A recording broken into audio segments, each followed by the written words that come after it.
Thanks a lot, Cian Corla. I want to move our amendment, and I'll read it because I think it'll be very clear for people what we're saying.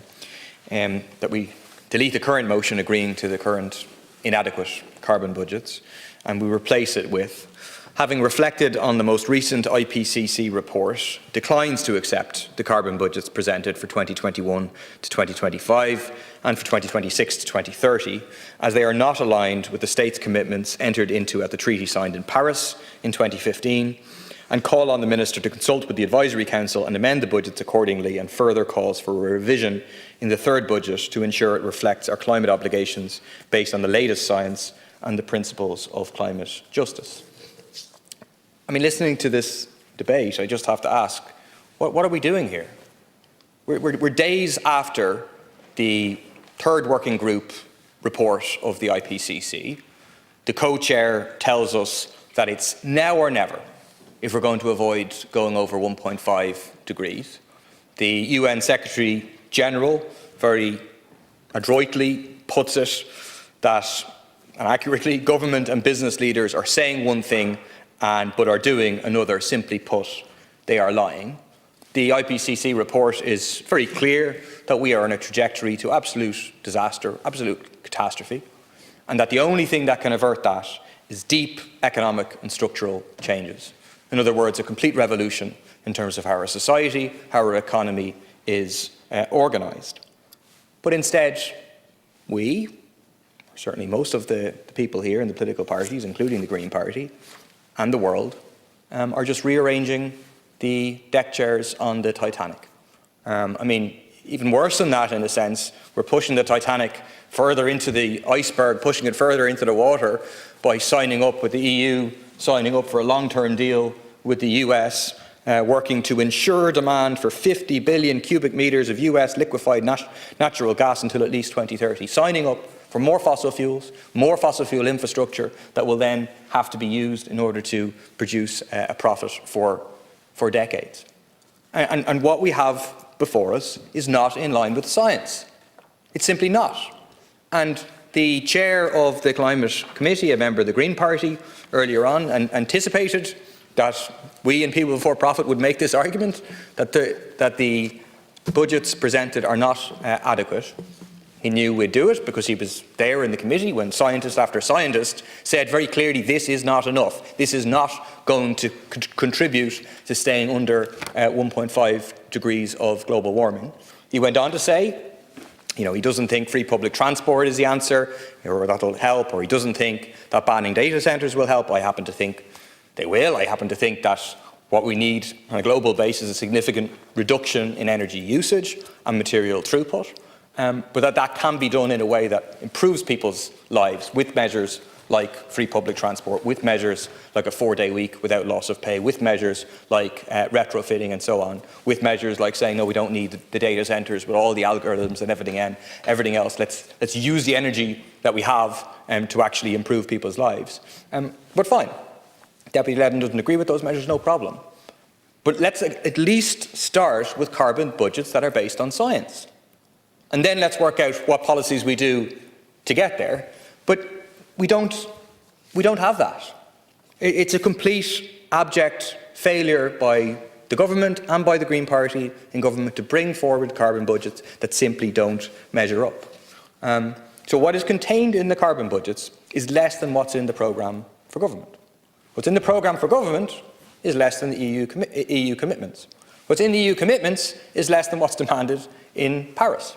So bit by bit by bit, you just have a complete disconnection from what the science is saying because it's attuned to political realities. Rather than starting with and making the case to people that this is what we absolutely need to do, and then we need to go and find a way to do it, and we think it certainly can be done in a way that improves the lives of ordinary people as opposed to making the lives of ordinary people harder. Just to go into it in more detail. To start with the overall target contained in the Climate Act of a 51% cut in emissions by 2030, that is an insufficient target.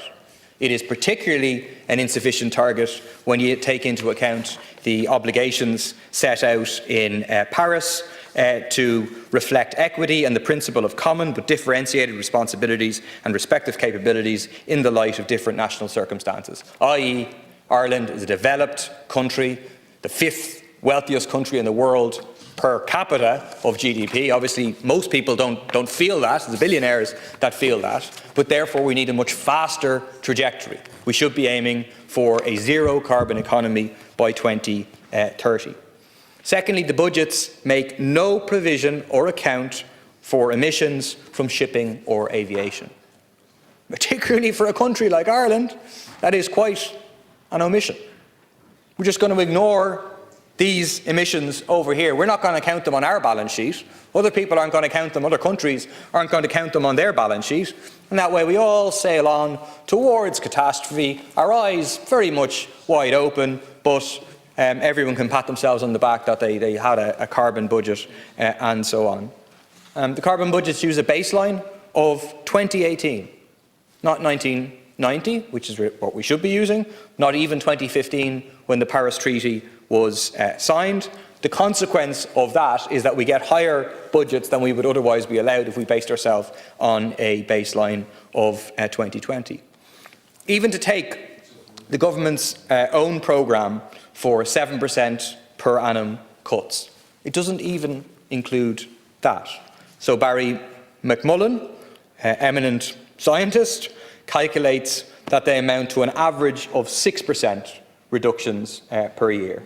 That the Advisory Council total budget amounts to 495 metric tonnes of CO2 equivalent and not 468, which would be the amount if a 7% cut was delivered per year. The budgets are less ambitious than the EU. The EU looked to cuts of 55% by 2030 rather than 51%, and using 1990 as the base year rather than 2015. If 1990, for example, was used in the Advisory Council carbon budgets, it would mean the budgets provide for just 45% of a reduction, not the 51%. So there's clever accounting going on to try and pretend that something closer to the science is actually being done here. The budgets are less ambitious than the UNEP emission gap report, which called for cuts from 2020 to 2030 of 7.6% per year to be in with a 50-50 chance of limiting warming to under 1.5 degrees. The carbon budgets, as I said, are not compliant with the Paris Treaty and its obligation to reduce emissions in a fair and equitable way between richer nations and poorer ones. In fact, quite outrageously, the Advisory Council essentially say that this is not our job. To quote, "It is not the job of the Council or the Carbon Budget Committee to make such value judgments." Whereas the point was made by the scientist Andrew Jackson that according to the Climate Act, the CCAC, the Advisory Council, is specifically required by law to carry out its functions in a manner consistent with implementation of the Paris Agreement to reflect equity and the principles of common but differentiated responsibilities. The carbon budgets backload the cuts to the second budget, with cuts of just 4.8% per year for the first 5 years, then cuts of 8.3% for the second 5-year budget. The consequence of that, obviously, as well as the political reality that this government will be gone, but is the fact that any slippage in the first 5 years, and there already is some slippage, will be very hard to fix in subsequent years.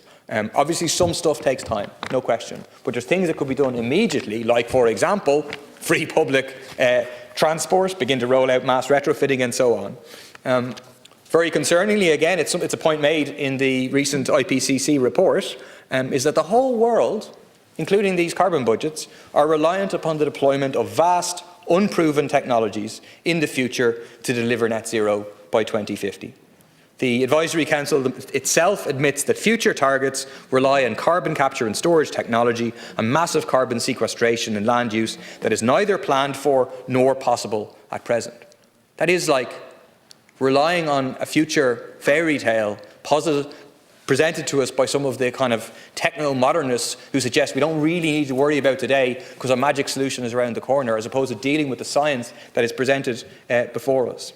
What we proposed, and I'll finish on this, in the committee, Deputy Smith, we proposed reductions in the budgets of a further 67 metric tonnes of CO2 equivalent to account for aviation and shipping emission, as well as our obligations under Paris, but all of those amendments were rejected by Fianna Fáil, Fine Gael and the Greens. For that reason, we should not accept these budgets. We should send back and come back with budgets that are actually in line with the science. Thank you.